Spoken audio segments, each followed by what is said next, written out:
Ou se estropea? Vamos esto encima. Sí, se va. A ver.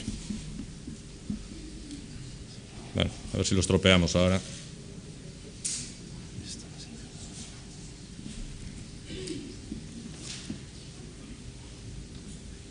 Intenta ponerse tú ahí, le pongo yo aquí. Venga.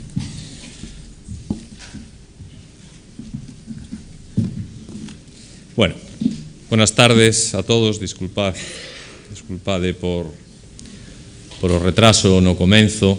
Somos moita xente, co cual estamos moi satisfeitos. Bueno, quería darlles as gracias por a súa presencia hoxe aquí con nós. Como director xerente da Fundación, a Obra Social de Abanca, trasladolles a nosa benvida a este teatro, Teatro da Fundación Vigo, con motivo da conferencia que de contado pronunciará o noso convidado de hoxe.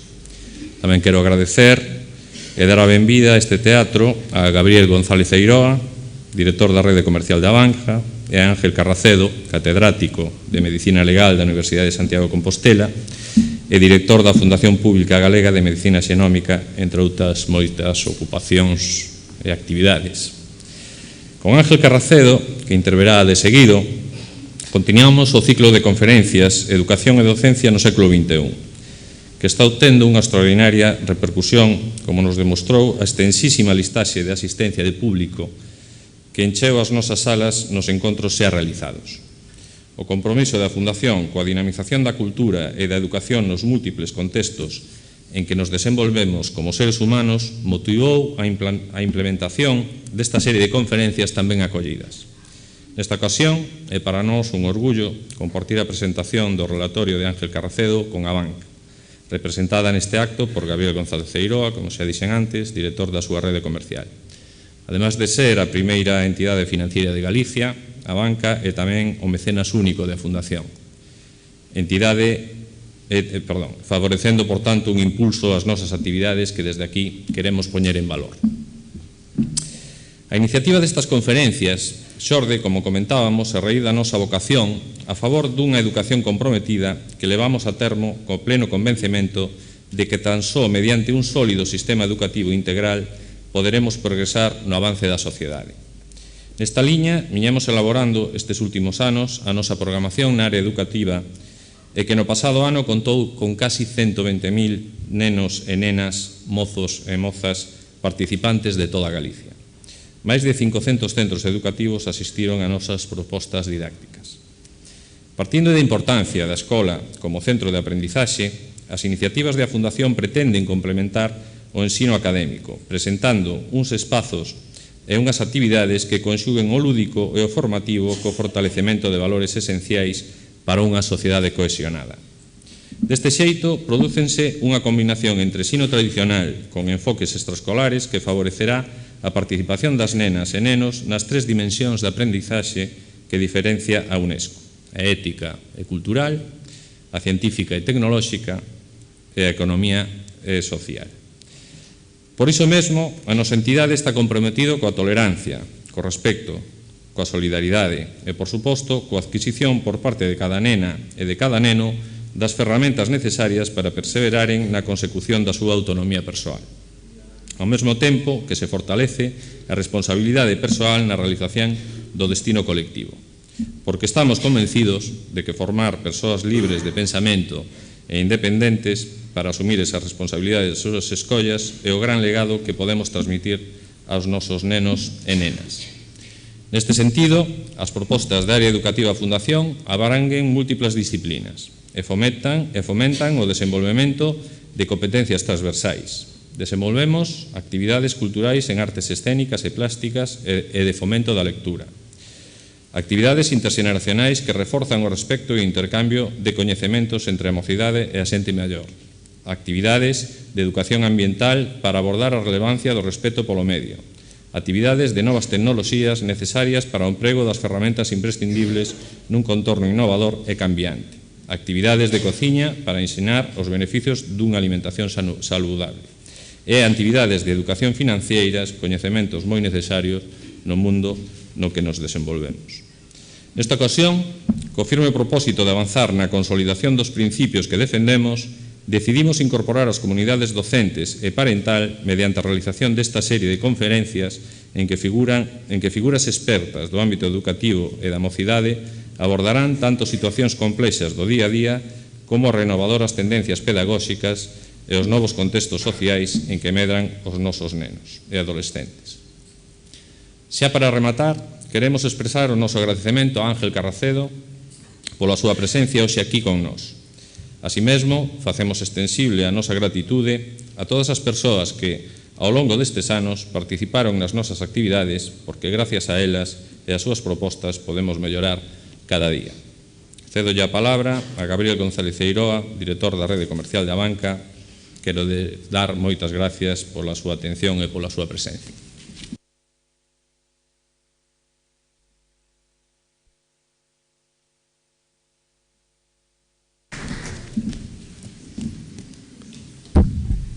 Muy buenas tardes a todos y a todas. En primer lugar, Pedro, director xerente de la Fundación, muchísimas gracias por tu amable invitación a participar en este ciclo de conferencias Educación y Docencia en el siglo XXI, que nos parece a todos de máximo interés para toda la sociedad y especialmente, como no, para el colectivo de profesores que comparten con las familias la responsabilidad de educar todos los días y de formar a los niños y jóvenes que conformarán nuestra sociedad en el futuro.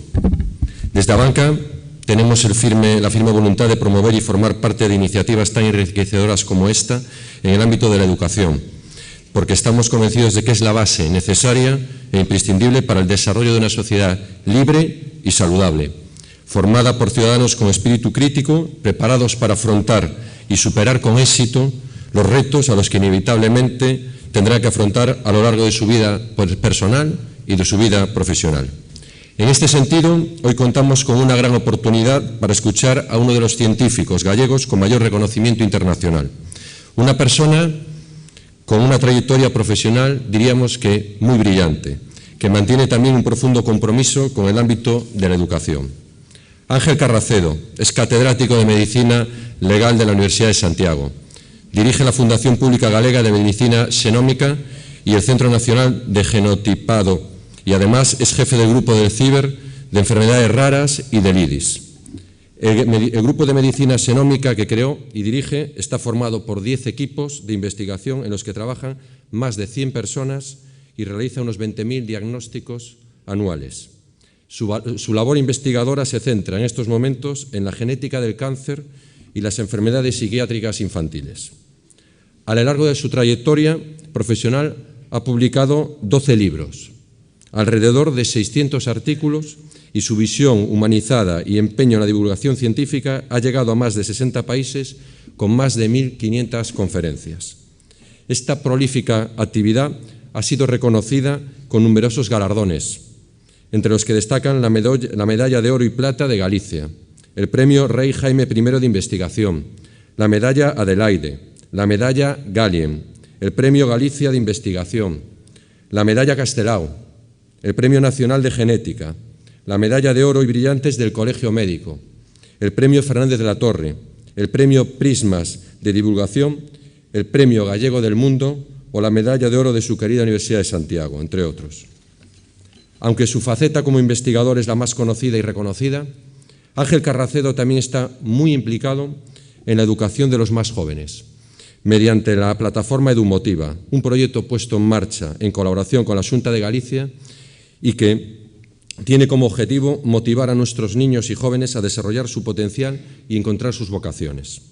Para alcanzar este objetivo, se organizan conferencias en centros educativos que permiten a los escolares conocer de primera mano la experiencia de profesionales de reconocido prestigio en diferentes ámbitos, como la investigación, la docencia, el periodismo o la empresa. Desde su formación y los conocimientos adquiridos como genetista, Carracedo considera que es necesaria una transformación del sistema educativo para aprovechar al máximo las cualidades de cada persona. El título de su ponencia de esta noche, Diversidad Humana y Educación, refleja con claridad su visión de hacia dónde debería dirigirse el sistema. Si en medicina las diferentes biológicas explican, por ejemplo, las respuestas distintas a los mismos medicamentos y cobra mayor relevancia la medicina personalizada, En el sistema educativo todavía no se reconoce esa diversidad y se insiste en homogeneizar conductas a todos los individuos, provocando con ello la pérdida de un enorme potencial. Además, se priorizan unas cualidades, básicamente la memoria y la concentración, frente a otras más adecuadas para el escenario presente y futuro, como la creatividad o la curiosidad. Gracias a Fundación, gracias Pedro, hoy tenemos una grandísima oportunidad para profundizar en este modelo educativo que aboga Ángel Carracedo. Y no quisiera extenderme más, porque viendo el rotundo éxito, ¿no?, que tenemos hoy aquí de convocatoria, es evidente que el interés que tenemos todos en escucharte, Ángel. Muchas gracias.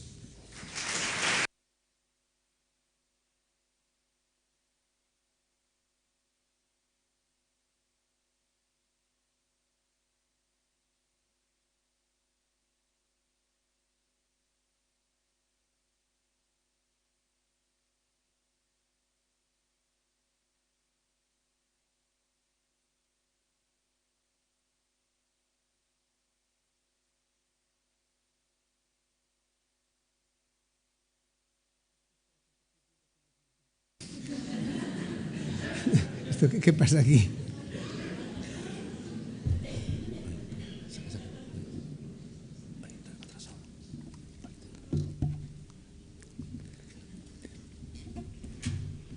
Bueno, pues boas tardes a todos. A verdade é que para min é un placer grandísimo estar aquí hoxe con vos. Estou agradecido á Fundación pola invitación e de verdade que ver isto tan cheo de xente é para min unha alegría grandísima. O que non sei é se vou crear falsas expectativas, se estades pensando en que vou contar cousas interesantes, e creo que vou crear falsas expectativas. Isto de a sobreexpectativa é mala cousa para un que vai comunicar.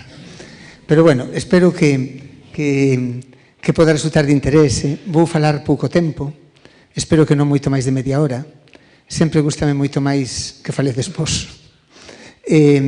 Eu realmente vou falar de educación, pero non desde unha perspectiva profesional de educación.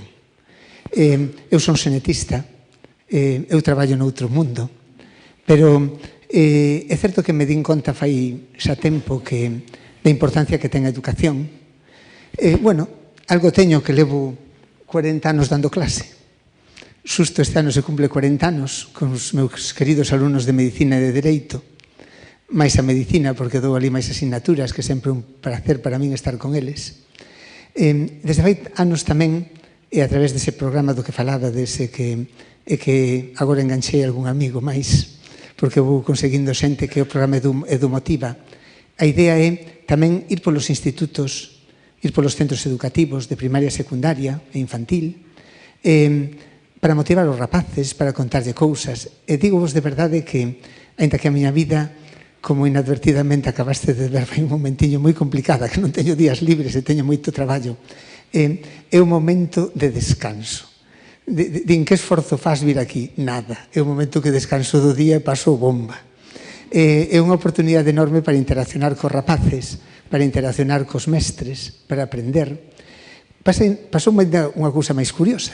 Como teño sempre moitos viaxes polo mundo adiante, os que facemos investigación vivimos moito de proxectos europeos e tenemos que andar sempre viaxando de aquí para lá. Tamén me invitan a dar clases ali a rapaces e vou aprendendo tamén de outros sistemas educativos. Eu vou me facendo unha idea do mundo. Estes son meus fillos e miña familia, que son a miña principal fonte de aprendizaxe. Porque estou seguro que todos que tedes fillos, e escoito isto moi a menudo, decides como vindo dos mesmos pais son tan distintos. E claro, aprendendo de todo isto que me rodea, é polo que ao final da charla de hoxe vou dar unhas impresións do que me parece por onde deberíamos mellorar. E como deberíamos facer para mellorar o que facemos, porque penso que para sempre hai tempo para mellora. Pero, bueno, xa que estou aquí, porque desto segundo costame máis traballo falar, vou vos contar un poquinho por que é importante ser distintos. E así de paso conto que facemos nosos, que traballamos na xenética. Alegro-me ademais de que teño aquí compañeiros. Unha cousa que conto últimamente bastante para que se entenda ben, é que todo mundo escoita falar do ADN E, de feito, utilizase moito como señal de identidade. Non escoitades, lévao no seu ADN. O seu ADN debía dicir outra cousa. Sempre se fala desto. Pero que é? O ADN é a molécula da vida. Todo o que ten vida ten esta molécula, unha molécula semellante, e o que non ten vida non a ten. É, digamos, como a definición biolóxica de vida. Unha pedra non ten vida, logo non ten ADN. Unha bacteria, unha miñoca, unha bolboreta, un peixe, nós, temos vida, logo temos ADN. O ADN apareceu na Terra moi poquinho despois de que a Terra se formara. A Terra leva aquí 4.500 millóns de anos, o ADN apareceu na Terra fai 4.000 millóns de anos. Bueno, hai xente que defende que veu de fora. A min pareceme que ten máis xeito que se formara aquí, porque está feito das cousas máis comuns que hai na Terra. É unha molécula superinteresante que a teñen todos os seres vivos nas súas células. Sabedes que estamos feitos de millóns de células. E dentro da célula, dentro do núcleo da célula, está esa molécula. É unha molécula delgadiña, pero moi larga. Vos sorprendería saber, os que o sabedes xa nos sorprende, pero os que non o sabedes, que, aínda que as células son microscópicas e temos millóns, o ADN dunha célula mide físicamente isto. E que se credes ao final, douvos unha receta para que na casa podades sacar ADN sin problema ningún co que tedes na casa, de calqueira forma de vida.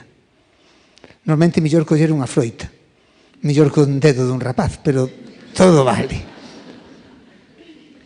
E a molécula, este fío, en realidad é un fío que son dous fíos entrelazados, que teñen unha información complementaria. Ten unha cousa, é un libro que podemos ler e que podemos entender, un libro de instruccións que define calqueira forma de vida. Ali está escrito porque un carballo é un carballo, é ese carballo, o porque dunha planta de chícharos nacen os guisantes, as flores, porque morre, porque volve a nacer, porque lle caen as follas ao carballo, todo ali está escrito. Todo ali está como programado, aínda que saberedes que hai moito espacio para a liberdade individual, que non é todo tan programa. Pero ali está escrito nun vocabulario de 4 letras nada máis, que son a T, a C e a G, que son iniciais dunhas sustancias químicas. As palabras do libro son de 3 letras. E os capítulos do libro que teñen instruccións que nos dirían que se te formen os ollos, que se te forme a orella, que se te forme o colon, que se te forme o corazón, que se te forme a hemoglobina. Temos 20.000. Temos 20.000 instruccións que lle chamamos xenes. Moitas veces un xen fai máis dunha instrucción. O caso é que son estes dous fíos que vos decía, que con moita facilidade se poden separar. E se se poden separar, e por ali hai hastes cesegués, de un fío saen 2, e de 2, 4. Eso é a vida. A vida é a capacidade que ten esa molécula para poderse duplicar. E así apareceu a vida. A molécula se duplicaba, se duplicaba, se duplicaba. Era unha vida moi aburrida, pero era vida. E o libro da vida tuvo que programar 2 instruccións moi curiosas. Unha foi a morte. É máis difícil de entender nos organismos que teñen nada máis cunha célula. Pero nas que teñen moitas como nós, mirades que fácil é entender que temos que morrer e que as células teñen que morrer. Se as vosas células do cerebro non morreran, o voso cerebro, mira que se divide en pouco, pesaría máis de 500 kilos. E os vosos intestinos darían para chegar a Santiago e dar a volta aquí Vigo 20 veces. E claro, sería un desastre todos cos intestinos. A morte celular, que nós científicamente, como chamamos a todo nomes raros, non para presumir, sino porque non sei por qué. Non sei se porque non nos entenda ninguén, pero chamámoslle apoptosis. E ali está programada en instruccións. Chega un momento que a célula, que hai unha instrucción, un xen que se activa, porque non sempre funcionan, e a veces funcionan nun momento determinado, e di, célula, levas moito tempo, levas 120 días, tes que ir morrendo. O din, célula, estás moi estragada, tes que ir morrendo. E logo se activa outra e di, célula, douche 4 horas. E logo outra e di, célula morre, a célula fai pataplaf e morre. Claro, se algún destes xenes de morte celular falla, porque ten un cambio dunha letra que fai que falle, eso, a célula non pode morrer, eso chamámoslle cancro, que a fin de contas temos un problema con el. Esta é a primeira cousa que teña que contar hoxe, que a morte é consustancial á vida, porque é parte do diseño biolóxico. Pero o libro da vida programou outra cousa moi curiosa, é que en cada división celular e de pais a fillos sempre teñamos parte do libro a mitade da nai, a mitade do pai, máis algo novo. Sempre hai algún cambio de letra, a veces hasta de folla, e chamámoslle mutación. Isto por qué? Para ser distintos. Porque non é unha cuestión únicamente de que a vida tiña que ser moi aburrida, sino que se unha especie son todos iguais, ven un virus ou ven un cambio climático e morren todos, esa especie se extingue. Temos que ser distintos para poder adaptarnos aos cambios que se producen no mundo.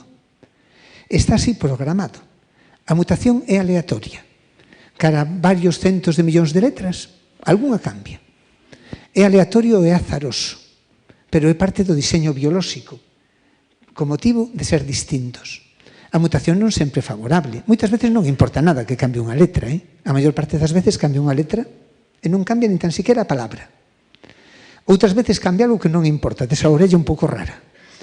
Outras veces cambia unha cousa para ben. Outras veces cambia unha cousa para ter un problema. Pero parte do diseño, porque senón non poderíamos vivir.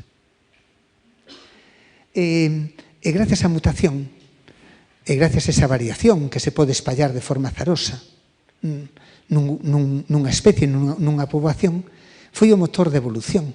Foi o porqué a partir desa primeira molécula apareceu toda a diversidade de vida que houbo e que vedes a vos alrededor na Terra.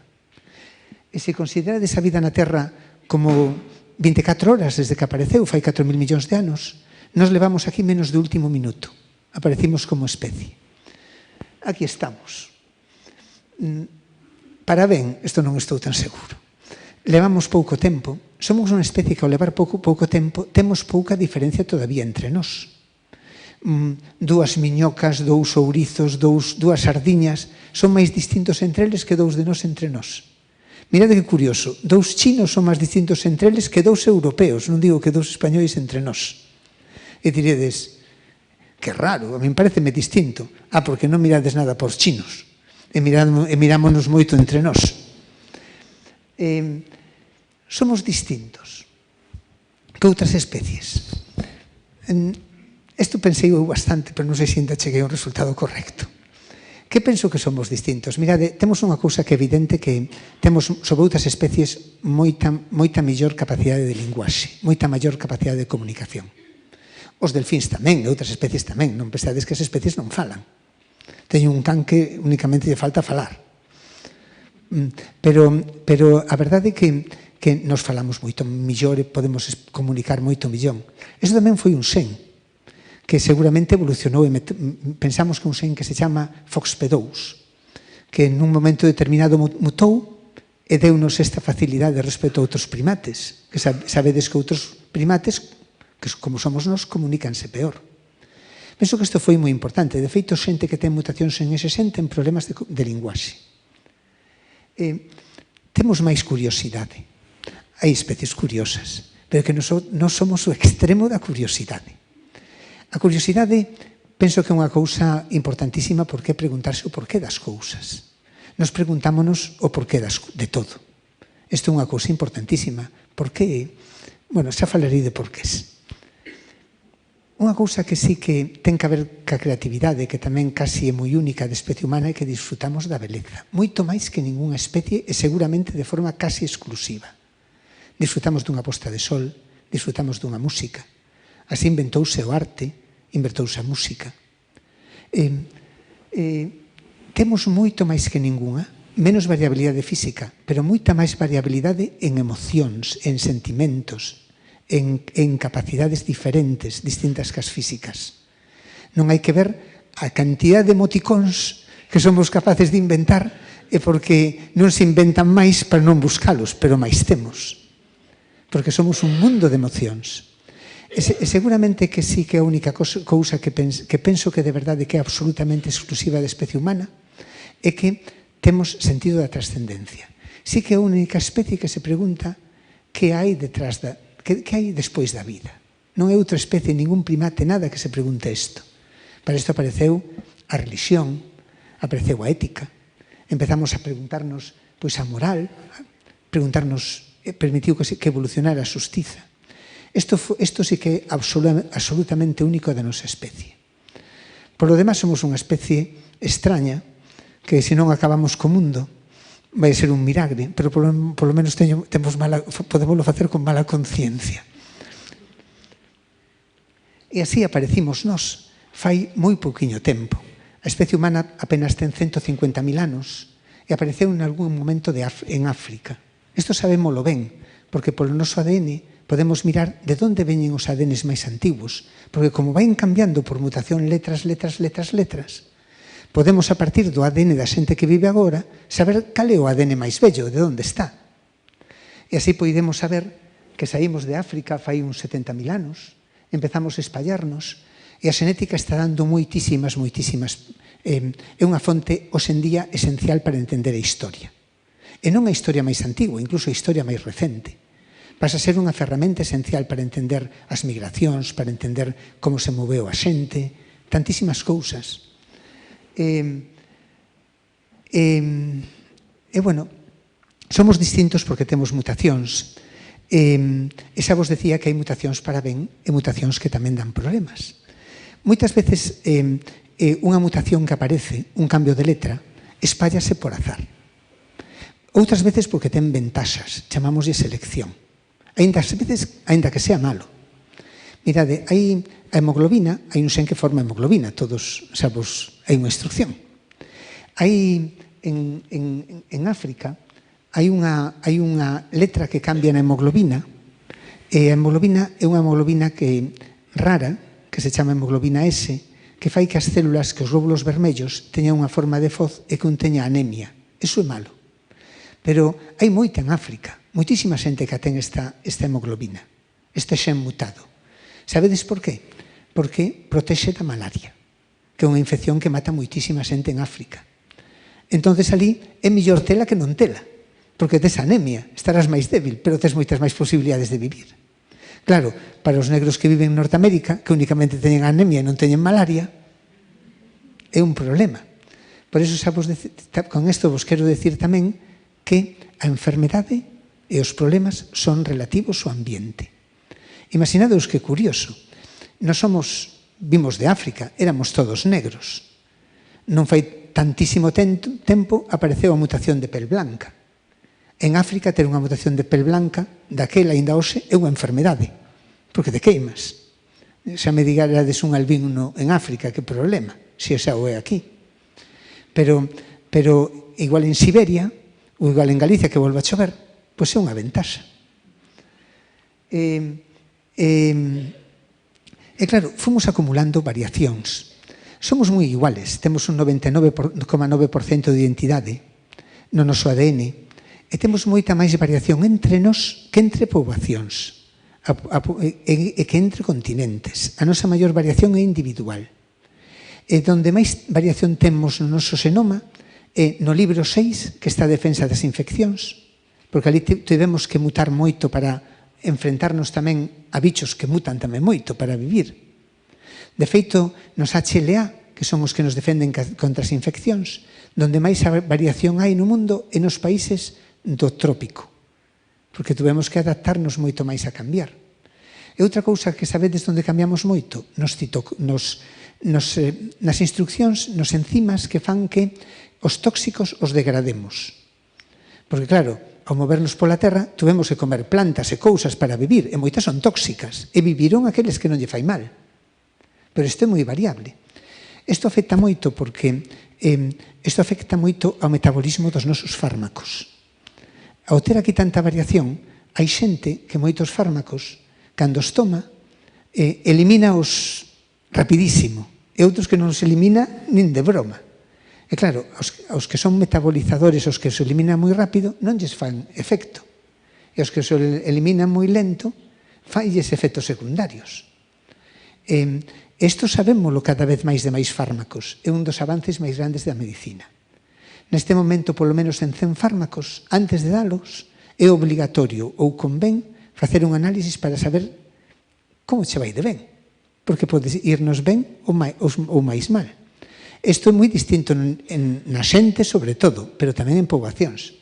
Esta xente que vedes aquí, que se chama mozabitas, como moita xente do norte de África, un 40% son metabolizadores rápidos para un enzima que se chama o CYP2D6, que metaboliza prácticamente todos os fármacos que se emplean en psiquiatría. Significa que se lle das as dosis normais non lles vale para nada. Peor, aquí hai un 14% de metabolizadores lentos.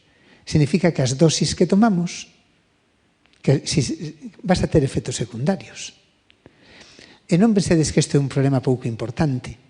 Os efectos adversos está entre a cuarta e sexta causa de morte nos países desenvolvidos.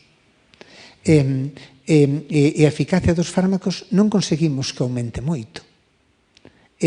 Está mellorando gracias a esta personalización do tratamento. Pero non afecta únicamente a isto, tamén afecta o comportamento. Esta é unha cousa curiosa que sempre conto. Mirad, estos son... temos un xen que se chama o receptor ODRD4, que é o que ten que ver con unha neurotransmisor. Un neurotransmisor é unha sustancia que está entre as neuronas e que fai que faga o impulso eléctrico e que se transmite unha información. Hai xente que ten... Eu usa moitísimo, fai moitísimos anos, pero moitísimos. Sabíamos que había xente que ten unha letra neste xen repetida, A. E xente que ten nada máis que A. Fai tempo aprendimos unha cousa moi curiosa. As poboacións que migraban, que eran nómadas, os beduínos, os bereberes, os tuaregs, tiñan un 70% a letra A cas 4 repeticións. E nós nada máis que un 10%. E chamámoslle esta xente que necesita ser moi movida. E chamámoslle o xen do novelty seeking, da búsqueda de novedade. Xente que non podía quedar parada. Este é o xen que hoxe en día atopamos máis asociado co TDAH. Entendedes? Esta é unha cousa que non é mala. Aquí se poñen eles a mirar como son as areas, en vez de andar buscando a ver onde hai auga, teñen un problema na vida. É gracias a esta diversidade polo que a especie humana pudo progresar tanto. E desto falarei dentro dun ratiño. Pero non somos únicamente xenes, somos xenes e somos ambiente. O ambiente influye nos xenes. Non é igual estar aquí que estar aí. E temos infeccións, e temos cousas, e temos problemas. Como influye o ambiente nos xenes se os xenes son as instruccións? Influen dunha maneira que é producindo modificacións químicas que cambian a mensaxe ou que a modifican. Unha mutación é moi fácil de entender. Imaginadevos unha frase de 3 letras, unha instrucción de 3 letras que diga con ese sol hai máis luz. E ora muta unha O por unha A e di con ese sal hai máis luz. Eso é outra cousa. Pero que pasa con esas modificacións químicas? A máis importante chamase metilación, que é meter un grupo químico. E son como puntos e comas. Claro, se di con ese sal hai máis luz, é outra cousa distinta. Gustoume moito isto que me mandou un rapaz logo dunha charla, que, claro, vamos a comer niños ou vamos a comer niños, é outra instrucción. Sabedes que a metilación pode salvar vidas. E a mutilación é moi sutil. É como influye o ambiente na instrucción. Tan sutil que mirade que curioso. Estes son dous ratos xenéticamente idénticos. A un se lle dá de comer ben, e a outro azúcares, trapalladas, unha dieta malísima, e cambia hasta o cor da pel. Non é que un vivan moito menos e teñan máis cancro que así, sino que ademais hasta a cor da pel pode cambiarlle, a pesar de que a instrucción é igual. É aínda máis sutil. Mirade, isto é un experimento que sempre me gusta moito, que son ratiños xenéticamente idénticos, fillos de ratiñas. Todos xenéticamente idénticos. Algúns ratiños se separan das nais, e outros se deixan cas nais. Os que se deixan metílanse, teñen estas modificacións químicas distintas. E os que se separan das nais teñen máis cancro, máis obesidade, morren moitísimo antes, porque se metilan de forma distinta. Por iso, cando alguén lle dá un mimiño a outro, e cando, sobre todo os médicos, algún lle dá un mimiño a un paciente e o atende con cariño, Digo, que ben fai, que ben o estará metilando. Porque non é nada máis, porque non é únicamente, ademais da importancia, sino hasta que pode ter de certo, de feito, un efecto científicamente curativo. Somos senes e somos ambiente. Canto somos senes e canto somos ambiente? Nas enfermedades xenéticas que se heredan somos moitos senes, lóxicamente. Pero e nas outras, nas normais? E como podemos sabelo? Podemos sabelo gracias a que os escandinavos, que son moi organizados eles, levan máis dun século facendo rexistros en semelos idénticos, incluso separados do ambiente. Son xenéticamente teñen o mesmo libro. Entón se calcula, se un ten cancro de colon, outro que o ten. Se un ten cancro de mama, outro que é idéntico tamén o ten. Se un ten artritis, outra ten. Eu creo que me sei a heredabilidade de casi todas as enfermedades. Logo, se queredes ter dúdas, preguntádeme. Pero levaríadesvos moitas sorpresas. Mirade, o cancro de mama, por exemplo, que se hereda, sobre todo desde que o padeceu Angelina Jolie, un cancro de mama hereditario, se hereda moitísimo máis. O que chamamos heredabilidade, que é a varianza xenética na total dos senes e ambiente, é un 25%. O cancro que máis hereda, heredase menos que a trastorno psiquiátrico que menos hereda, que a depresión, que é un 50%.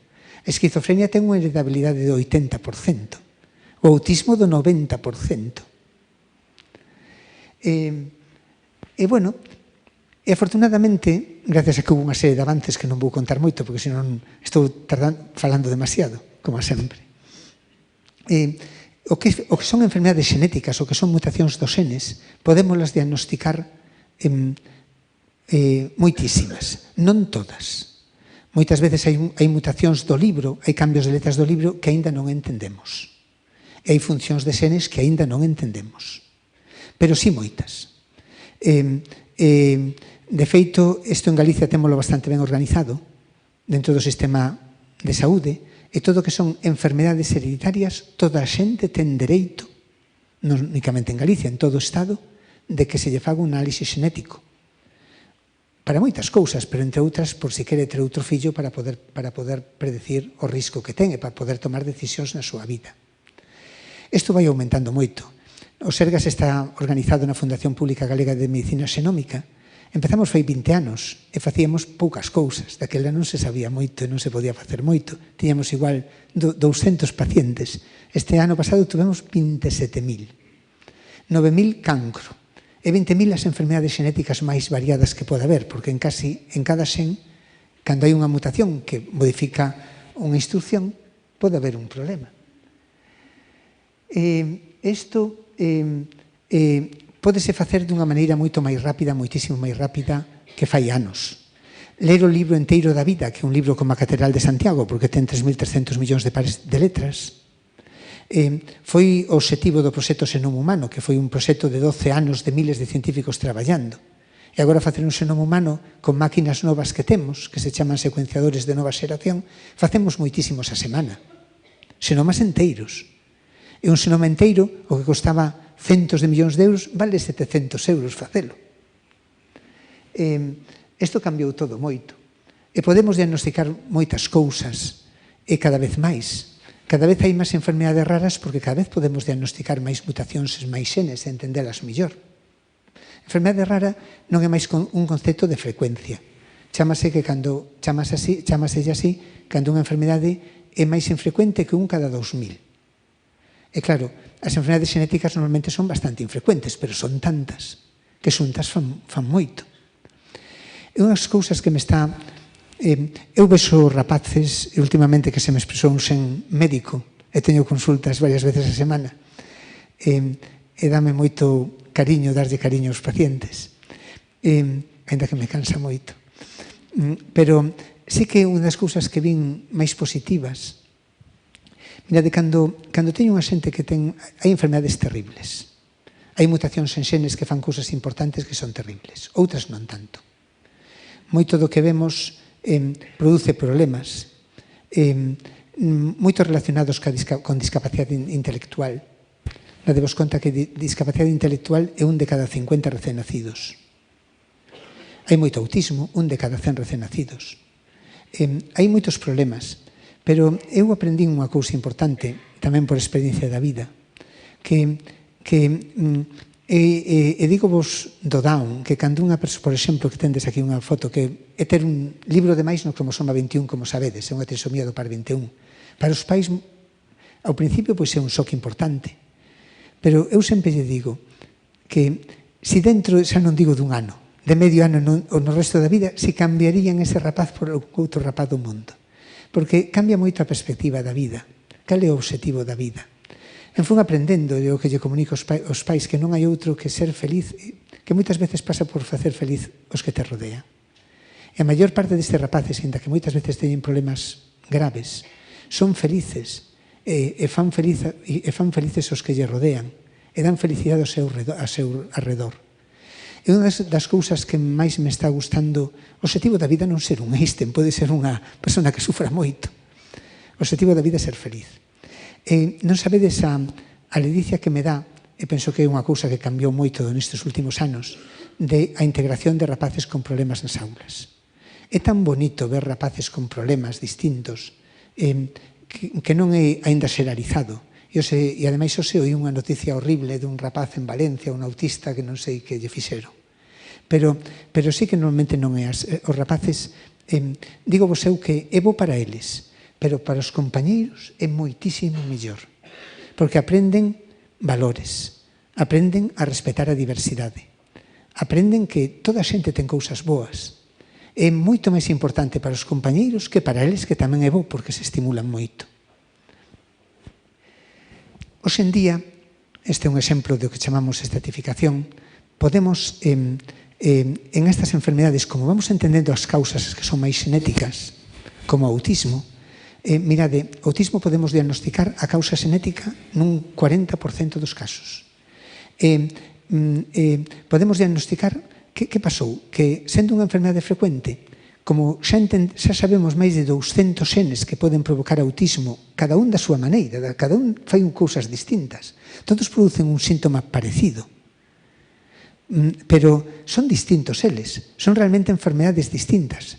Estamos transformando unha enfermedade común en moitas enfermedades raras.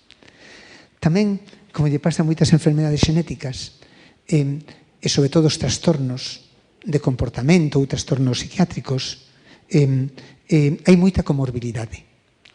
Quero dicir isto que a xente identifica moitas veces os trastornos de espectro autista co que antiguamente se chamaban Asperger, que se chaman autistas de alto funcionamento. Pero realmente o autismo, a comorbilidade importante que ten é a discapacidade intelectual. Prácticamente o 50% dos autistas teñen discapacidade intelectual, pero poden ter outras moitas cousas. Poden ter epilepsia, poden ter problemas metabólicos. Sabendo sen, moitas veces podemos predecilo. E podemos tomar medidas. Tamén a xenética está permitíndonos poder entender mellor a enfermedade común non tan xenética. O autismo é moi xenético, pero diabetes, artritis non son tan xenéticos. E gracias a que estamos atopando xenes que teñen que ver, vamos entendendo as mellor e vamos dividindo as mellor. Isto é unha cousa que lle pasa ao TDAH. O TDAH é outro problema que afecta moito a nivel educativo. E o TDAH, sabedes, o trastorno de déficit de atención e hiperactividade, é unha enfermedade complexa. Influyen os xenes, pero tamén influye moito o ambiente. Chamámoslle unha enfermedade, un trastorno, tamén pensei moito que é isto de enfermedade, pero penso que sempre o definimos mal. Penso que unha enfermedade é un problema de base biolóxica polo que un individuo sufre ou fai sufrir os que lle rodean. Hai xente que ten un problema, pero non sabe que ten o problema e fai sufrir o que lle rodea. Iso tamén é unha enfermedade. Ten que ter unha base biolóxica, senón iso non é unha enfermedade, é un problema social, outras cousas. Pero non é unha enfermedade. E o TDAH sí que é un problema biolóxico. No que a min desespérame tremendamente a xente que nega que existe. Non ten xeito que o neguen. Pode discutirse se se sobremedica ou non se sobremedica, o que queiras. Pero o que non se pode decir é que non exista. Non se pode decir que cando un poño aquí unha queimadura, porque sempre me pareceu isto un símil bonito, porque cando un rapaz se queima e sufre o que lle rodean, pois ten un problema. Este problema ten base biolóxica, sí, logo pois ten un problema, ten un trastorno. E moitas veces hai que tratalo. Non lle tes que botar a culpa de que existe o problema a Nivea para vender máis cremas. O problema existe. Claro, os problemas moitas veces son relativos ao ambiente, e aquí o ambiente é o sistema educativo. Se o sistema educativo fai unha atención de forma distinta aos nenos, seguramente o TDAH cambia radicalmente. De feito, a súa frecuencia cambia radicalmente nos países. E cambia moitas veces tendo que ver cal que é o sistema educativo. Eu teño un TDAH, son ultra hiperactivo. TDAH realmente... as clasificacións das enfermedades facémolas por síntomas predominantes, porque só agora estamos entendendo mellor as causas. Son rapaces que teñen impulsividade. Isto nunca é bo. Déficit de atención, que está moi ligado á creatividade, e hiperactividade. Ou unha das cousas, non teñen por que ter todas. Poden ter unha mezcla de dúas. Eu son ultra hiperactivo. De feito, seguramente a miña salvación foi que non fun a unha escola arreglada estos 16 anos. E me examinaba por libre. Pero na casa berrábame sempre porque non paraba nunca. Hoxe en día traballo abrindo, non contesto un mail seguido, nin traballo, abro 20 ventanas, escribo un pouco, sigo contestando mail, levanto, doi unha patada a un can, pego un salto, volvo a escribir, non paro. Pero quitolle partido a hiperactividade. Claro, un sistema educativo que o que te pide nada máis que concentrarte e seguir unhas normas moi severas, pois tes un problema. Estes rapaces teñen un problema. Se anda por riba hai un fármaco que lles fai concentrarse un pouco mellor, solucionase un pouco ese problema. Pero sabedes que o tratamento ten que ser multidisciplinario. Primeiro, para aprender a controlarse, porque a impulsividade nunca é boa. Pero que pena que o sistema educativo non lle poda quitar partido a hiperactividade e a falta de concentración cando está ligado á imaginación. Que hai de malo nun rapaz que soñe? E temos que estes rapaces, como tampouco o sistema educativo imolo cambiar de hoxe pa mañán, necesitan moitas veces un apoio, unha atención máis específica. Pero seguramente todo cambiaría moito máis se fóramos quen de respetar esa diversidade e quitarlle partido. Se cambiara de outro xeito o sistema educativo. E aquí entronco ca última parte do que vos quero contar, que é do propio sistema. Reflexión, xa vos digo que vou cambiando casi charla a medida que vou aprendendo. Pero que sí que me parece que, por que, sempre me preguntei, temos o mesmo sistema educativo co século XIV. Como se fora o tempo da transmisión, é preimprenta, como se fora o tempo da transmisión oral. Por que as sociedades mudan, os sistemas mudan? Non sei se para ben ou para mal, porque hai cousas que temos que mellorar en todos os ámbitos. Pero os sistemas educativos permanecen inmutables. A min dame impresión de que temos que cambiar profundamente o sistema educativo. Cambialo en moitas cousas. Primeiro, cambialo en contidos. Non creo que sean para nada apropiados. Creo que son exagerados en algunhas disciplinas.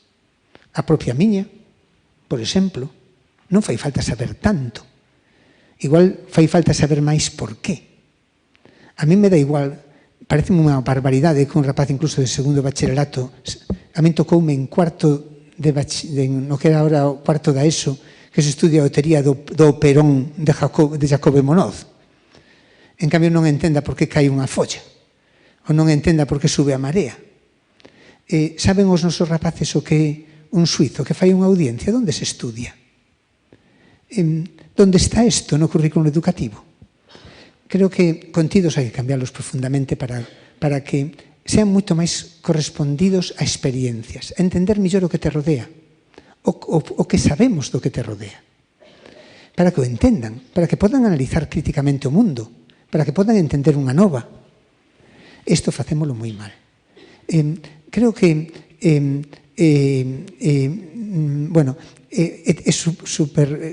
nunca entendín por que faise, por exemplo, o análisis sintáctico morfolóxico desde a miña época, que únicamente pasou de que fui cambiando todo. En vez de complemento directo, sintagma nominal, non sei que, vai cambiando, pero todo é igual. Que noutros sitios fan nada máis que a xente que fai sintáctica estructural cando a fan. Por que, en cambio, non se lles educa a leer, a disfrutar da poesía, a aprender a isto? Por que teñen que memorizar en segundo de bacharelato nomes de autores que as súas obras, pero non saber recitar, non saber comunicar, non saber disfrutar? Isto é unha traxedia que temos que pensar que ten que cambiar. Tiña que ser unha educación moito máis próxima a entender o mundo, a leválos a experiencias, ver un faro, que son prodixios da óptica, como dunha candeliña se pode proxectar unha luz a 40 millas, porque unha óptica que pesa toneladas da xira flotando nun bañiño de nada de mercurio. Simplemente vendo que nos observa non se poderían enseñar todo moito máis e ven as cousas para que che queden para sempre. Que máis ten, como pasou nun exame en PISA? Un alumno daqui se lle poñen en PISA. Un ciclista sae de Madrid na carreteira que temos recta para Moscú a 10 km por hora e outro sale en carro de Moscú a 5 km por hora. Cando e donde se cruzan? Resposta que fai ben o 95% dos nosos rapaces de secundaria. Pero que che pregunten, como se chega a Moscú? Búscame o billete millor. Donde está Moscú? Que falan ali? Teñen un problema. Non estaremos facendo algo mal.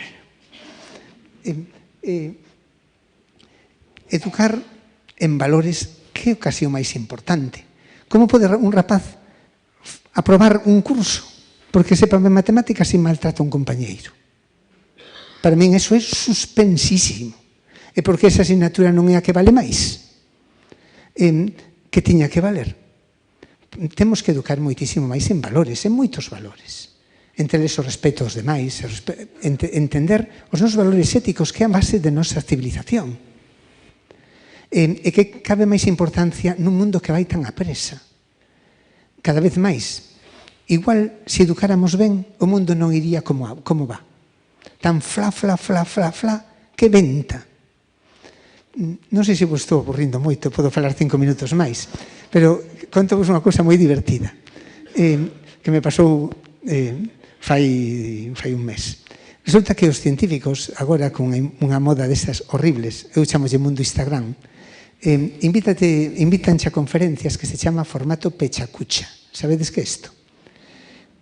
Tes que poñer 20, non sei, son 30 diapositivas, 20 segundos cada unha. Pasan automáticamente. Se eres o speaker principal, igual 60 diapositivas, 15 segundos cada unha. Entonces faz fla, a xente fai. E ven outro, non se discute nada, ven outro e fala fla. Isto estará ben para vender un coche, pero non para discutir unha idea ou falar ou debatir. Entendedes? Eu nunca aceptar unha charla pechacucha porque sempre dicen eu non falo con eso, pero outro día acepteina. Sabéis que fixen? Para a posta. Puxen unha diapositiva en blanco todo o rato. E falei os 12 minutos que me tocaba.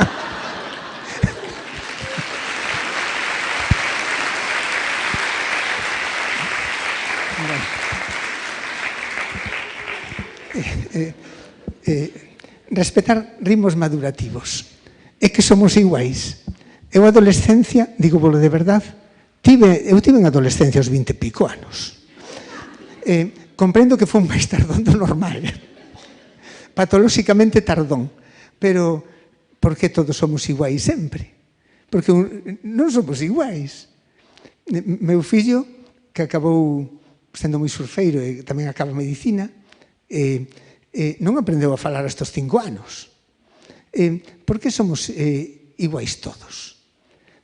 Gústame por eso bastante a experiencia das unitarias que están desaparecendo.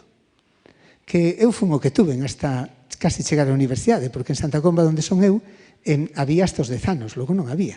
Tiñas que examinarte por libre. E tiña a sorte de estudiar na casa. Pero ali, hasta os 10 anos, rapaces de 5 anos, de 7 anos, uns leían, outros non leían, pero dentro dun ambiente de liberdade e naturalidade. Non pasa nada. E temos moi presionados a nosos rapaces por culpa desto. Non pasa nada por retrasar un ano. somos diferentes.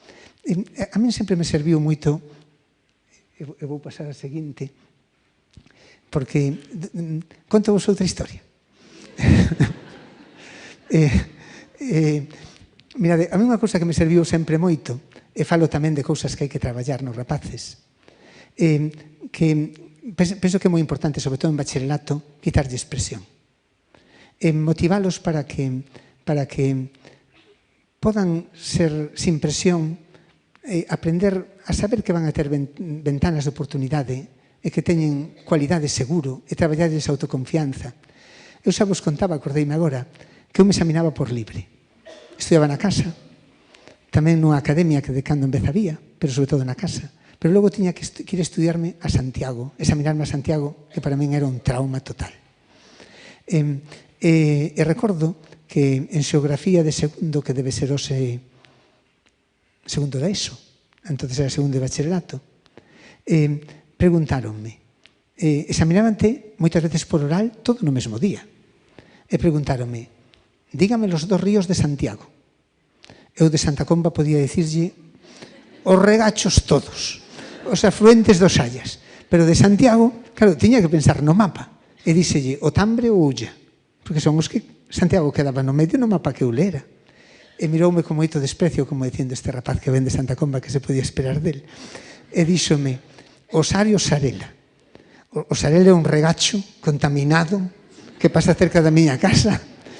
É regachiño de nada. Non me fixo máis preguntas. Eu que era un rapaz moi responsable, como normalmente lle pasa aos máis maiores. Salín chorando. E díxome miña nai, non sei para que choras. Digo, suspendín, e di ela, e a min que máis me ten? Para min tes un 10, porque fixeches o esforzo. Eu estou tan contenta que se levaras un 10 como se levaras un 0. Esa é unha pregunta que é unha parvada. Eu estou feliz, antes e despois. Eu sentíme moi aliviado. Eu ainda lle transmito isto hoxe aos meus fillos. O meu fillo, antes de examinarse, sempre me di, papá, xa fixen o esforzo. E cando eu digo sí, fai. Pero sí que temos que traballar cousas que non son malas. Non entendo porque o único que se pide é concentración e memoria, e igual capacidade de cálculo. Que pasa cas cousas do resto? Non vos dades conta, e falábamos isto fai un momentiño, que os rapaces de hasta os 12 anos teñen todos curiosidade e matámola. Rapaces de 10 anos están todos ca man levantada preguntando. Todos, con unha curiosidade sin límites, e non se lle coarta. Por que aos 12 anos se enmudecen? E o máis curioso, por que os ingleses non enmudecen? E por que aquí hai institutos onde a xente consigue que non enmudezcan? É unha cuestión cultural e de dinámica, que se os profesores a traballan e se facilita, sigue. Esta é unha parte importantísima, porque a curiosidade está ligada á creatividade. É vital, é polo que progresou a humanidade. A creatividade, xa vos lo decía, que ten de malo un que soñe? Que ten de malo un que igual non presta moita atención, pero está pensando en cousas? Que bonito é. Non é unha cualidade importantísima para moitas funcións, para o arte, para a investigación. Moitas veces máis importante que unha intelixencia de facer todo ordenado. É unha intelixencia disociativa. Vale moito máis, moitas veces, un que idee 3 maneiras, ainda que non chegue a correcta, de buscar unha solución a un problema, que o que sabe facelo de memoria ben que aquí o que conta. Isto ten que cambiar, pero moitas outras cousas máis. Hai que traballar. Unha cousa que facemos moi ben intuitivamente, culturalmente nas escolas, é a sociabilidade. A xente daqui quitámoslle moita ventaxa a outros países porque traballamos por algo moi ben, traballamos isto moi ben. Para unha cousa divertida tamén. Unha vez tuve un postdoctoral inglés. Teño postdoctorales ingleses de moitos países. Que é unha cousa divertida porque levou a seus fillos ao cole dos meus. E foi a velos a un recreo. Estaba o seu fillo lendo nunha esquina un libro, mentre os outros rapaces estaban xogando. E díxolle, achegóuselle unha profesora e díxolle, non te preocupes que nun mes vai ser normal. El non estaba el non estaba nada preocupado, estaba orgullosísimo. Pero claro, a cabo do mes era normal. Xa non leía. Para un inglés, cousa sorprendente, tiña sempre 4 ou 5 rapaces máis na casa. Non sabía que de ter rapaza podía ter hasta 20, porque cheguei a ter dormindo 20 amigas da miña filla.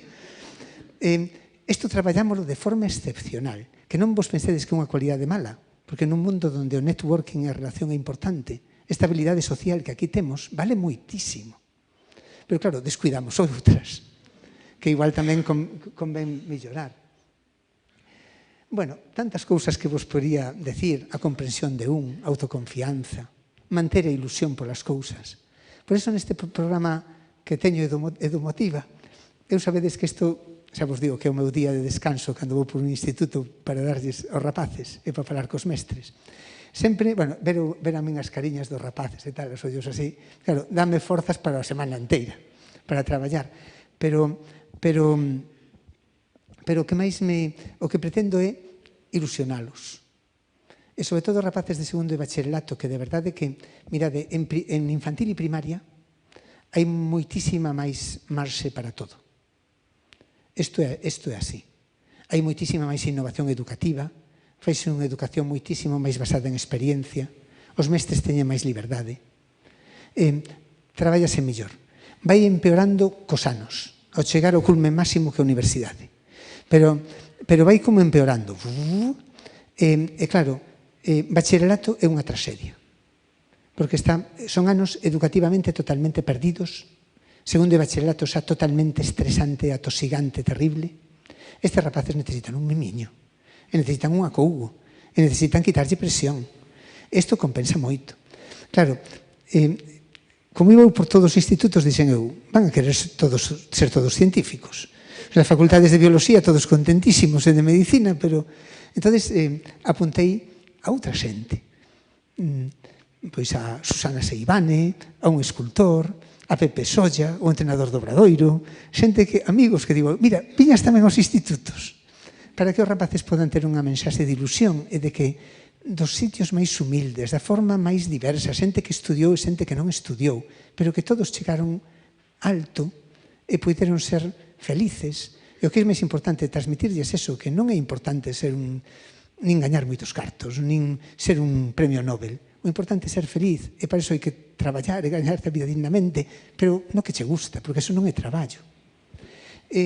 Tratar de comunicar estas cousas. Claro, eu me dou conta que a educación ten unha inercia tremenda. Falaba outro día con un grandísimo empresario, o máis grande de Galicia, cando lle contaba as miñas ideas de educación, díxome, perdes o tempo. Porque eso ten moita inercia. Ten razón. Pero eu recordo que lle contestei, e por que non poñerlle unha pedra? Eu síntome responsable de poñer unha pedra. Sei que igual non modifico moitas cousas, pero polo menos digo unha opinión. E se eu tivera algo que cambiar, por onde comenzaría? Eu comenzaría seguramente polos exames. Porque é que me dá a impresión de que cando cambia o exame, cambia todo. Porque, entón, empezaría por... Non sei quen fan os currículos absurdos. Quen se lle ocurre poñer todos eses contidos, nin sei quen é o que manda neso. Pero, como non cambiou desde os meus tempos, penso que eso é difícil de cambiar. Tampouco entendo por qué, pero seguramente é difícil de cambiar. Pero eu experimentei un cambio en medicina moi grande co tema do MIR. Sabedes que o MIR é un examen que se fai en medicina final, que é o que te permite examinar, escoller especialidade. Os estudiantes de sexto de medicina están estresados como os de segundo de bacharelato. É un ano precioso, porque é un ano que teñen prácticas, pero xa non o tenden as prácticas, porque o que queren é estudiar, porque teñen que memorizar moitísimo. Digo eu, e por que teñen que memorizar tanto? Se isto pode facelo unha máquina. Outro día, a miña muller, que é médico vocacional, caseime con unha ONG inteira, contestou o MIR todo ben co móvil. Se pode facer o móvil. Para que o queremos meter na cabeza o móvil que o temos aí? Ten xeito. Por que non aprender outras cousas, outras habilidades?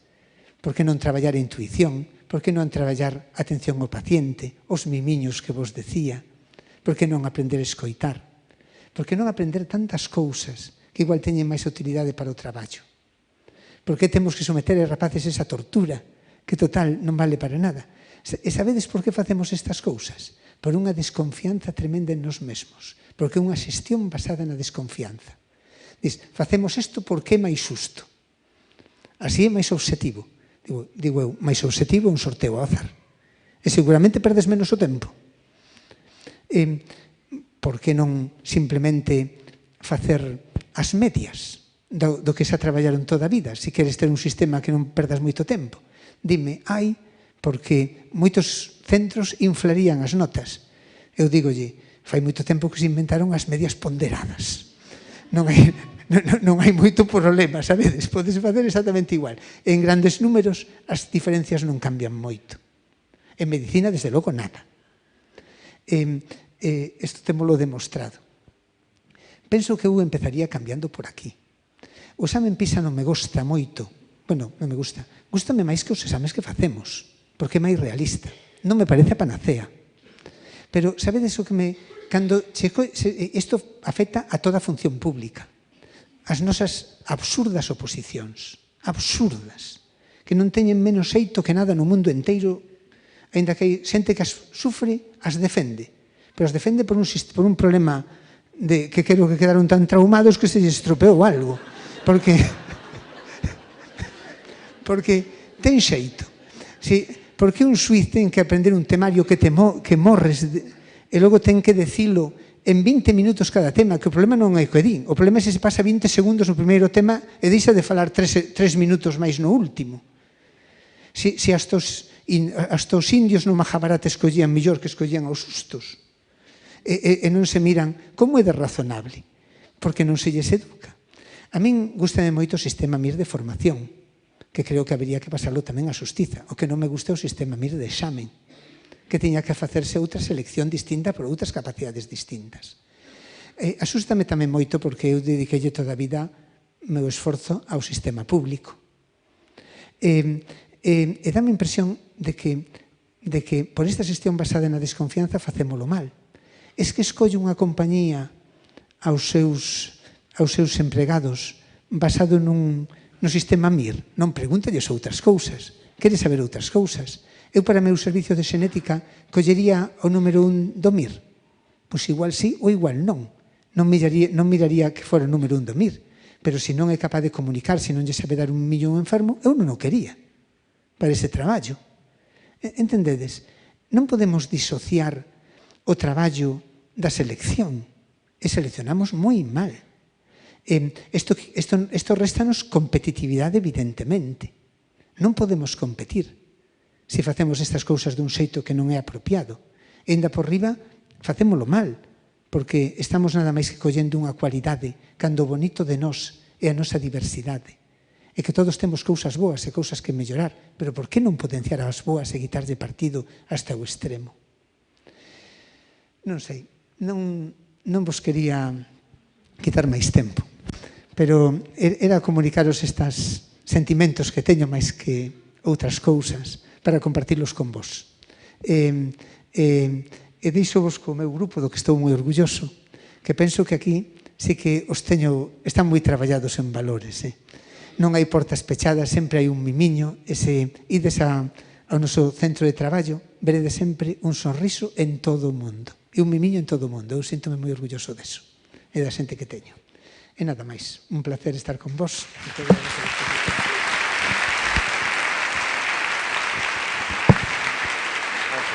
Te voy a pedir que te quedes un momento para preguntar.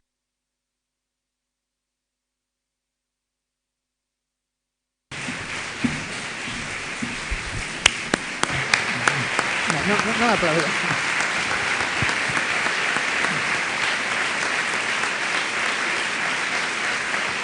Bueno, gracias, non aplaudades. Bueno, bueno, gracias por tanto cariño, que é un placer estar con vos. Ángel, moitas grazas a ti, de verdad, que es un placer. Nos pedías al principio, no sé si lo recuerdas, era casi un reto por tu parte, que querías que hablasen más ellos que lo que ibas a hablar tú, ¿no? Eso yo creo que estábamos todos de acuerdo desde el principio, que no queríamos que fuese así, queríamos hoy escucharte a ti, pero también creo que has escuchado con las emociones y con los sentimientos y todo lo que has escuchado ahora, el interés con el que te ha escuchado toda la gente, ¿no? Es cierto que vamos bastante mal de tiempo, pero creo que sería un privilegio para todos nosotros abrir aquí una pequeña ronda de preguntas, no más de 10 minutos, pero dejarle, por supuesto, que a las personas que hoy te acompañan que puedan preguntar, ¿no? Eu o tempo que queirades, eu teño tempo abondo. ¿Alguien se anima? A ver, demostrádeme que non sodes rapaces que xa superastes de sextos. Normalmente a partir dos 40 anos desapareces tú tamén. Sí.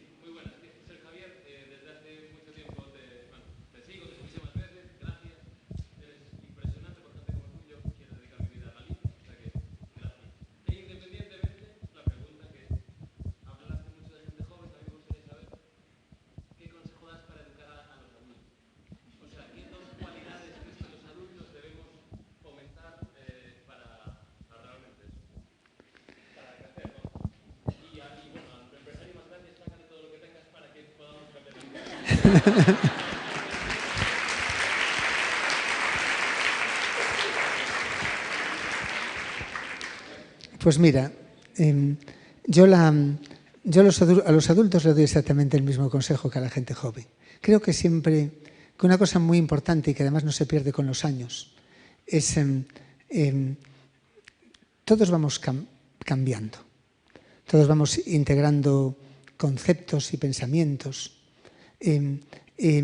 Yo a los adultos les animo a ser flexibles, a escuchar, a interaccionar con los jóvenes, a aprender. Nunca es tarde para aprender.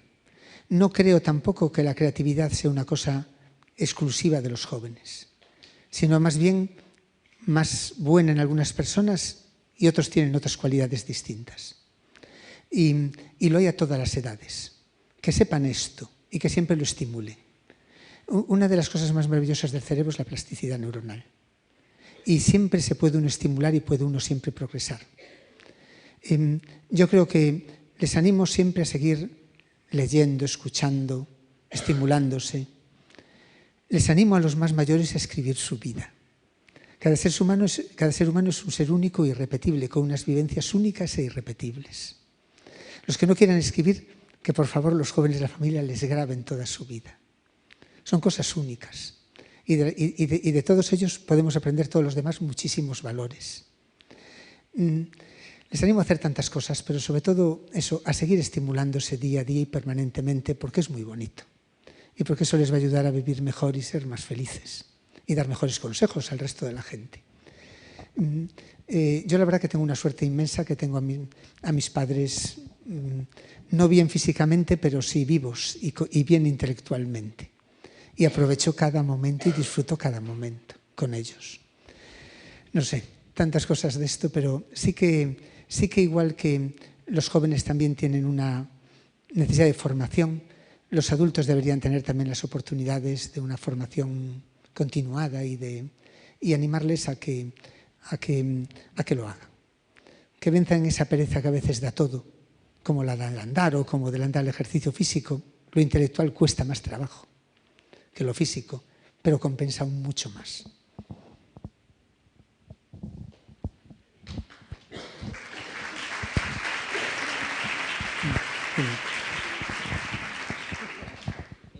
Grazas pola exposición, estuvo magnífico. Eu quería che preguntar un pouco sobre o tema que falaste do TDAH, porque é algo que me preocupa como profesional. Entón, a cuestión era, como dirías tú que se podía fazer un bon diagnóstico dun TDAH? Porque a mí chegame algúns que realmente poñen dúbida que tuvera que pasara por un bon profesional para diagnosticar ese rapaz. Entón, el TDAH claro que existe, unha enfermidade, totalmente de acordo, pero eu creo que non son todos os casos.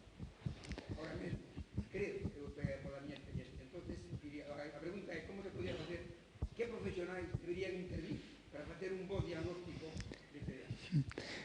O TDAH é un diagnóstico clínico dun problema evidente que é provocado pola sociedade. Pero, como estamos na sociedade que estamos, provocamos o problema, é un diagnóstico que ten que ser feito por profesionais. Que pasa? Que temos un problema que a especialidade que tería que facer diagnósticos axeitados, que é unha especialidade que aínda agora se acaba de aprobar en España e que aínda non está reglada, que é a psiquiatría infantil. Non temos apenas especialistas de psiquiatría infantil. Afortunadamente, acabase de aprobar, aínda que os primeiros psiquiatras infantis non virán hasta dentro de 4 ou 5 anos. Pero espero que estean mellor formados, sean máis rigurosos e podan facer diagnósticos millores, porque é unha especialidade que sí que me dou conta que hai que mellorar. Sí que cando un ten TDAH, sí que o tratamento, como vos decía, é multidisciplinario. Teñen que ter un apoio psicolóxico, que tampouco hai vos profesionais ben formados para facer unha terapia cognitivo-conductual ben feita. Logo hai un tratamento farmacolóxico, que curiosamente son anfetaminas ou derivados ou cosas que fan parecido, pero que lles calman e lles permiten concentrarse mellor. E outra cousa, tamén unha atención que os mestres tamén teñen que aprender.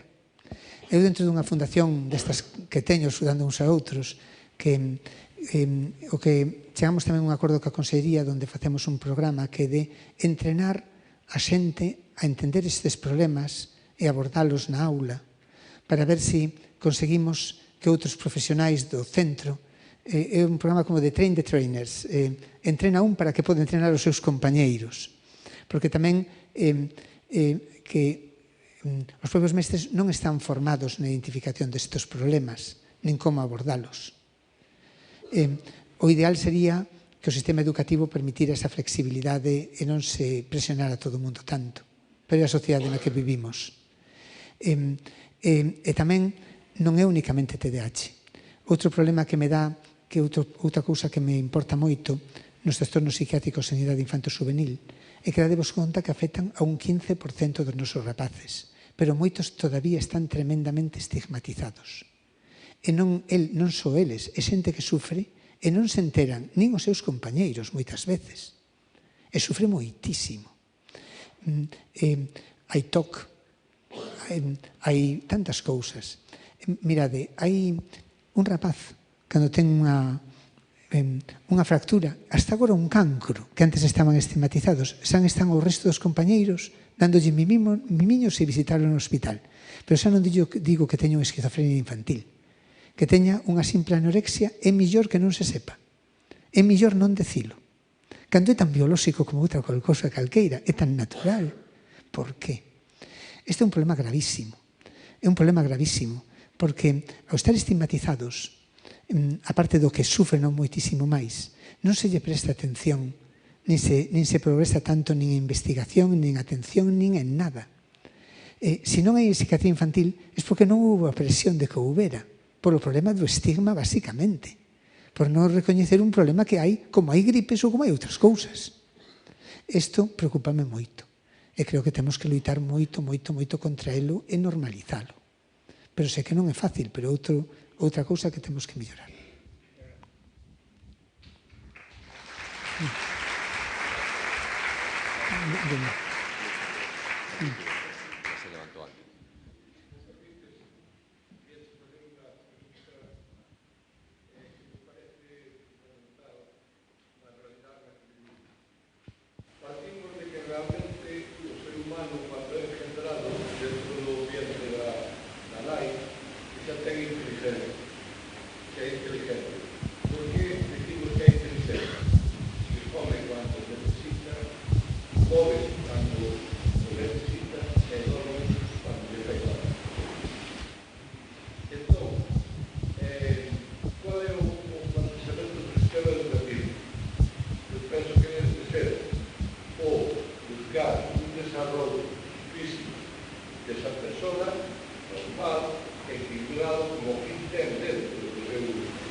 A inteligencia que ten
vai desde todo físico da persona. Porque hai unhas sesións de educación física que non existen. Eu nunca vi a nadie que desarrollar a educación física de élite en 2 sesións a semana para desarrollar 4 habilidades específicas. É todos os días, é moitas horas. Entón, actualmente, o sistema educativo actual é lamentable. O desenrolo físico, o físico. E o desenrolo mental, hai memoria, que decía así, memoria, pero que darle recursos a formación psicológica. Quero dicir, respetar a inteligencia que ten, darle recursos digitales para que esta persona tenga vida propia, para que esta persona sepa seguir. Non penso que hai que fazer o primeiro que hai que facer é esta lei que nos leva á situación que estamos de lágrimas de juicios por este de género, limpia, a cosa escolar, todo esto é o que nos leva porque o sistema totalmente unha valoración de competición comparado con os demais e unha valoración de función da persona. Nada. Non, eu quero tamén romper, facemos cousas mal, pero non todo tan mal. A min dá a impresión de que a educación que facemos en infantil, primaria, e hasta eso, non é nada mal. É que mellorou moito respecto a épocas pasadas. É que en moitos sitios hai moitísima innovación. Despois, por cousas de rixideces totales, temos un problema. Pero non se fai todo tan mal. É certo que o que dis de actividade física, se non se traballa ben, seguramente ten razón.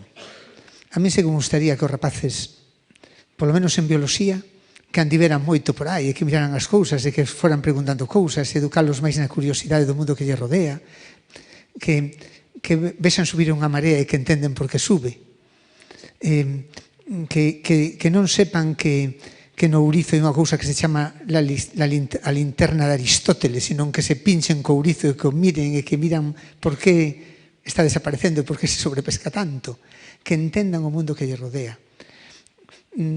Ligado a eso pode haber unha actividade física maior, que é unha cousa importante, porque é buscar equilibrios na vida. A parte física hai que traballala tamén. Seguramente a descuidamos, non vos podo decir ben tamén canto isto, porque non o sei ben, pero vou no preguntar.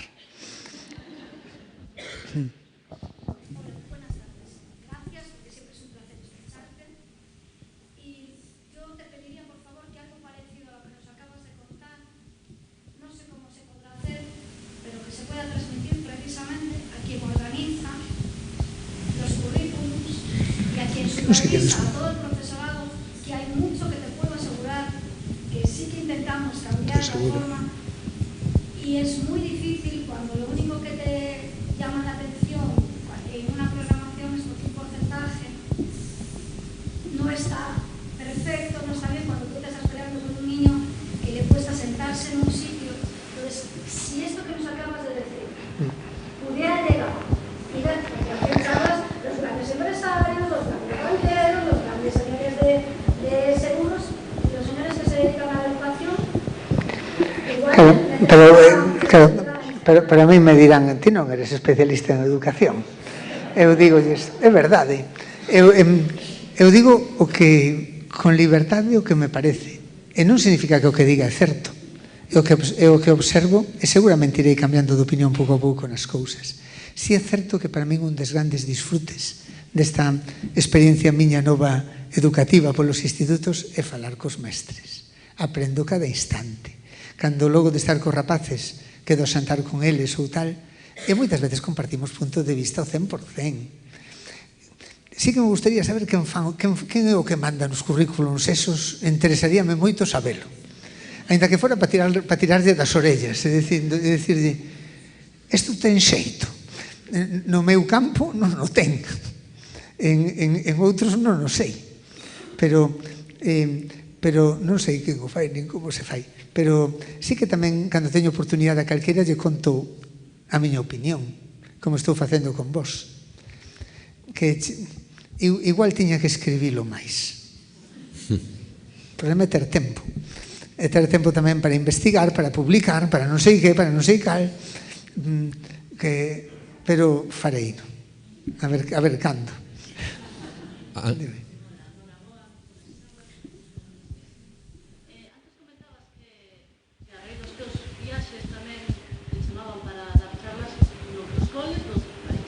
Sí. Animas a ver que é o que te sorprendeu máis, se houve algo que te sorprendera máis nalgún país en cuanto a la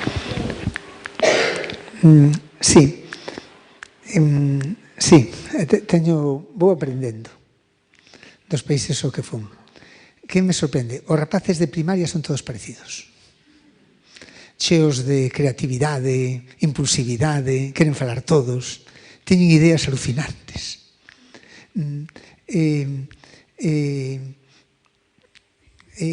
Hai distintos países con distintas culturas que cultivan as cousas mellor que outras e de todas hai que aprender. Unha cousa que noto moito en Suíza e Reino Unido é quitarlle máis partido ao bon de cada un. Por exemplo, se un pinta moi ben, dinlle, pinta. Ala, non te preocupes tanto polas matemáticas, pinta moito. Que ben pintas. Falaba yo outro día, coincidín con un amigo meu que é un premio Nobel alemán, e na comida, un pouco meténdome con el, dixenlle, porque mirar o ranking, dixenlle, bueno, España, como temos moi mal, non temos ningún premio Nobel, pero en ciencia, pero ten moitos máis Reino Unido e Suíza. E dixenlle, por que os alemanes por habitante tendes moitos menos premios Nobel que os británicos?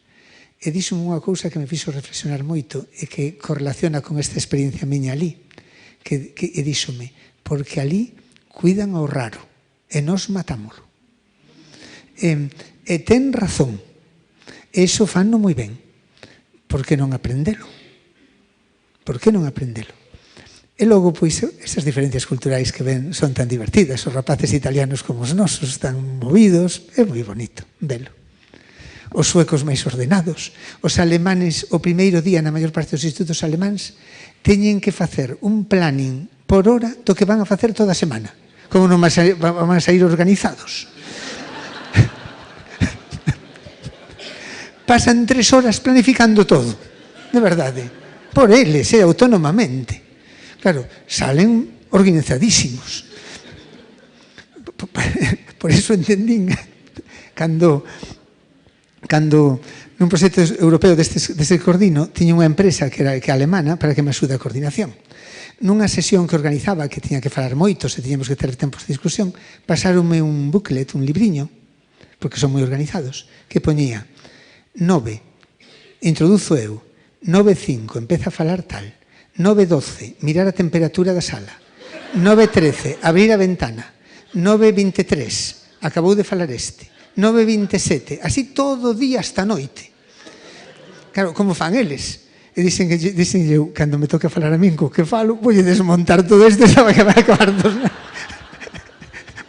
dos nervios, como así foi. Si te parece, hay 2 chicas allí intentando preguntarte y ya acabaríamos, si os parece, con estas 2 preguntas.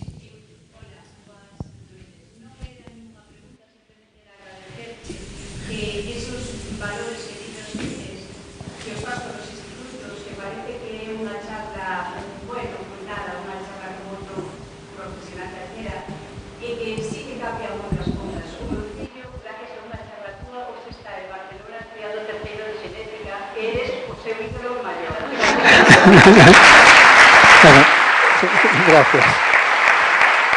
Bueno, dalle unha aperta da miña parte. E non sabedes que bonito é, que é certo que no meus... Teño moitos mails ao día. Os primeiros que contesto sempre son os da xente normal. Os de traballo mental. É tan bonito ver rapaces como teu fillo que me escriben dos lugares máis diversos do mundo, dicindo, estou en Hong Kong. Eu viñeses a darnos unha charla cando iba en primeiro de bacharelato en tal instituto. Agora estou facendo tal e cual e tal. É con tanta ilusión e tan bonito que a min digo eu, mira que merece a pena, mira que estou agradecido. E igual pásame cos meus alumnos de medicina, que son un encanto.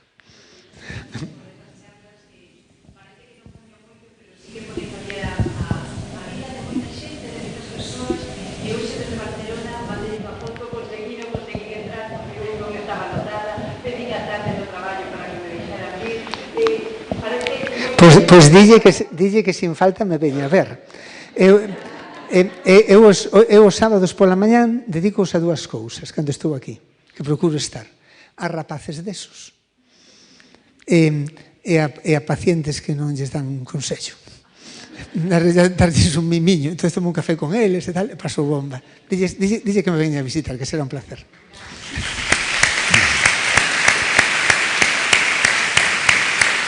Claro, convertimos todos en xenetistas, ves?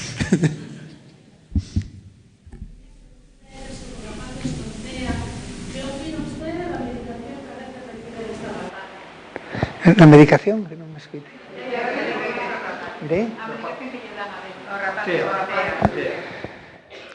Que opino?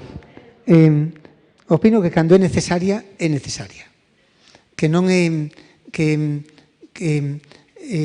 que non produce moitos efectos secundarios. Algúns sí. Que estamos traballando en investigar se podemos identificar aqueles que podan ter efectos secundarios para que lles dean menos dosis ou lles dean unha alternativa ao metilfenidato, que as hai. Que cando é necesaria non é mala, se non é necesaria non é boa.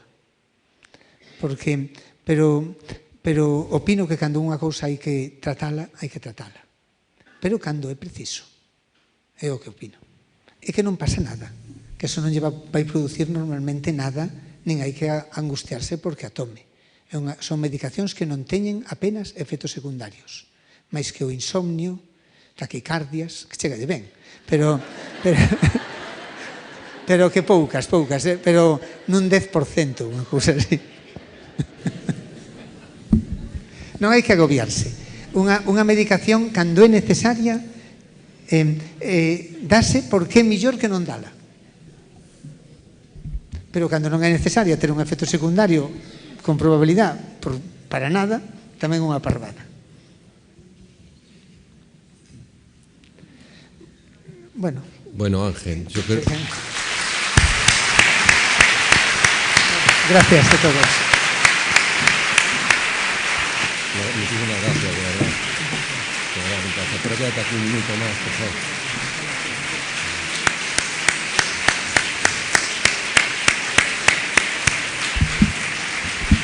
Nada, muy rápido porque ya son horas, ¿no? Yo creo que podríamos estar aquí hablando con Ángel, dialogando con Ángel muchas horas más. Ángel, agradecerte muchísimo tu presencia hoy aquí, en Vigo. Esto no ha sido una ponencia, esto ha sido un diálogo tuyo con 400 personas y de verdad que haces fácil y explicas muy fácil y con muchísimo cariño lo complicado de tu día a día. Yo me quedo con una lección, solo una, es que no hay nada como disfrutar en lo que uno hace todos los días y yo creo que eres un ejemplo clarísimo de eso y transmitirlo como lo transmites. Agradeceros a la Fundación, nuestra querida Fundación, este tipo de actos y que contéis con Abanca. El mayor éxito que hemos tenido es ver cómo se ha llenado hoy este salón y de verdad que Pedro, seguir apostando por este tipo de actividades, ¿no? Y muchas gracias a todos.